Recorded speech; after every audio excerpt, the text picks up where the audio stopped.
ஒன்னு இல்ல ரெண்டு இல்லங்க, கிட்டத்தட்ட 23 கண்டிஷன்ஸ் வந்து நம்ம தாவேகா தலைவர் தளபதி விஜய் அவர்களுக்கு வந்து திருச்சி காவல்துறை வந்து கொடுத்திருக்காங்க. அது ஏன் அப்படின்னு பாத்தீங்க அப்படின்னா, வர செப்டம்பர் 13 சனிக்கிழமையில இருந்து நம்ம தாவேகா தலைவர் தளபதி விஜய் அவர்கள் வந்து மக்களுக்கான சுற்றுப்பயணத்தை வந்து ஆரம்பிக்க உள்ளதா வந்து சொல்லியிருந்தாருங்க. அதுக்காக திருச்சி வர இருந்த அவருக்கு வந்து இத்தனை கண்டிஷன்ஸ் போட்டிருக்காங்க.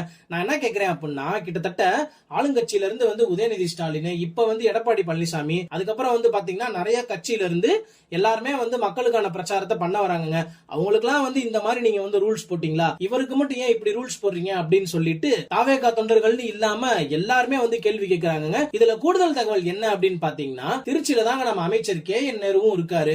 சோ எனக்கு தெரிஞ்சு கே.என். நேருவோட படைபலம் தான் வந்து அங்க இருக்கணும், மத்தபடி யாருமே வந்து இங்க எதுவுமே பண்ணிடக்கூடாது அப்படிங்கிற ஒரு காரணத்தினால வந்து இவ்வளவு கட்டுப்பாடுகள் கொடுக்கறாங்களா அப்படிங்கிறது வந்து நமக்கு தெரியலங்க. ஆனா யாரு என்ன பண்ணி எவ்வளவுதான் வந்து கட்டுப்பாடுகள் கொடுத்தாலும் வர சனிக்கிழமை திருச்சி வந்து ஸ்தம்பிக்க போகுதுங்கிறது தாங்க நிதர்சனமான உண்மை.